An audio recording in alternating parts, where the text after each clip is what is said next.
naglalakad dito? Napakalakas ng ulan. Ate, bakit ka naglalakad? Halika dito muna saglit. Wala kayong pamasahe? Wala rin po kaming pera kasi naubos na rin po pambayad sa utang. Kukumain na kayo? Sumakay muna kayo mag-ina dito sa akin, ha? Pasensya lang po, sir. Basa na po ako. Sige na. May kargang bata. Babae. Lang. Ate! Sandali lang. Bakit basang-basa kayo? Saan kayo punta? Magsaysay pa po. Magsaysay. Kalayo man. Kasi dalawang mag-asawa. Naglalakad. Halika dito muna saglit. Wala kayong pamasahe? Ano mo yan? Anak mo, ilang taon na? Ay, Diyos ko, kumain na kayo? Ha? Ano pangalan mo? Wala rin po. Napakalayo ng magsaysay dito. Taga saan ka?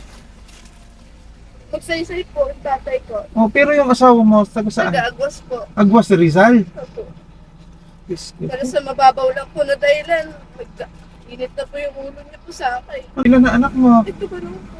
Mula Agwas Rizal hanggang magsaysay, napakalayo niyan. Siguro kung lalakarin mo yan, mga 4 na oras. Sabi niya lang po kasi ginagawa sa akin ng asawa ko yan. Ano bang ginagawa sa'yo ng asawa mo? Nag-iinit ang ulo niya sa akin. Nagsama lang po kasi ako sa ate ko na nagbayad po ng utang. May utang po kami doon na 300. Sabi ko maghihingi po ako ng pasensya sa kanya. Na hindi pa po kami makabayad kasi yung pera na paghanap buhay ng asawa ko sakto rin din po pambayad ng utang. Kaya sabi ko sa lula ko po na nanginutangan ko ng karne, sabi ko, pasensya na po kayo muna, wala pa po kami pabayad. Pwede po sa sunod na lang po. Sabi niya, okay lang din naman. Ayun nga, nag-aulan, sabi ko, huwag muna sana kami mag-uwi. Sagot naman ng asawa ko, matagal na nga daw po. Sabi ko, siyempre kinapatila ko pa nga yung ulan para bago kami mag-uwi. Ano bang trabaho niyo dyan? Construction lang po. Yung asawa mo. Tapos ikaw, Wala. sa bahay lang. Uuwi pa rin kayo ngayon. Ay kung bibigyan kita ng pera ngayon, uuwi pa rin kayo sa nanay niya. Ako, mag-uwi na po kami kasama. Kulang po. Ayoko na mag-break sa asawa ko. Lagi niya na lang ginapagawa sa akin ito. Paulit-ulit. Ginapauwi kapag nagagalit? Alam niya ba na wala kang pera ngayon? Alam niya rin po, wala rin po kaming pera kasi naubos na rin po pambayad sa utang. Hindi niya ba iniisip na may anak kayo na lalakarin mo yan mula Agwas Rizal hanggang hanggang magsaysay? Hindi niya inisip yun? Wala na daw siyang pakialam eh. Ganyan naman daw ako. Sabi ko nga sa kanya, ba't nakita mo ba akong may lalaki? Ito nagpatila kami ng ulan eh para sa anak mo eh. Hindi mo ba naisip yun? Gusto mo mag-uwi agad kami? Ano kami ng ulan?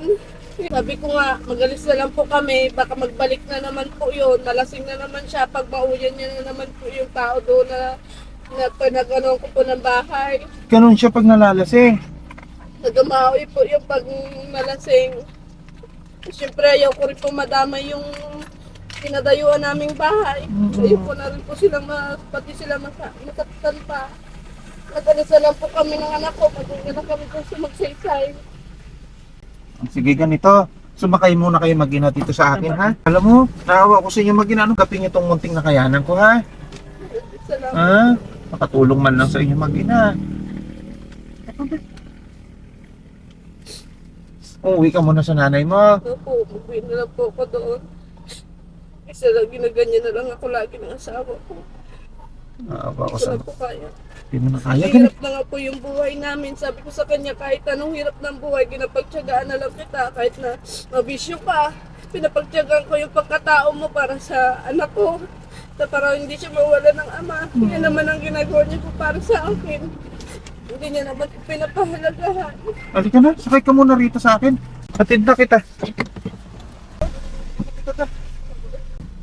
Pasensya lang po, sir. Basa na po ako. Sige na. Katayin mo anak mo. Sasarado ko na yung pintuan. Pinapahiya lang lagi tayo ni Papa. Hindi na tayo lagi inalagaan. Galagi ba kayo mag-ginaganyan ng asawa mo? Opo. Ano po lagi siya may problema eh. Dinadaan niya po sa inyo. Matagal na ako nagatiis sa kanya kasi nga para sa anak namin. Ilang beses na rin po kami nagharap niya sa sa barangay. Kulang pa nga po yung anak buhay niya. Dapat ngayon, nagatipid na po siya sa bisyo niya. So, inom pa rin ang inom. Opo, kasi may anak na po kami. Wala po may naiiwan sa sahod niya. Okay lang ba kayo? Basang-basa kayo. Opo, okay. Ang inaano ko yung anak mo. Tignan mo, naglalakad kayo. Diyos ko po, hindi. Natitiis niya yan. Nakakakain pa ba kayo ng maayos mag-ina? Ngayon po, di pa po kami nakakain. Maayos niyo pa yan. Pero uwi ka na muna sa nanay mo, ha? Opo. O, doon ka muna, Tuter. Pagpasensya mo na yung aking munting nakayanan sa inyo mag-ina. Opo. Pumili kayo ng pagkain niyo, ha? Opo. Saan dito ba yung ano? Ayun po, sa unahan po. Saan banda doon? Ayan po, dito po. O, dito? Opo. Kumain muna kayo dyan, ha? Opo. Ang dali lang. Hindi kayo. Andahan lang. Salamat. Oo. Mag-iingat kayo mag-ina, ha? Opo.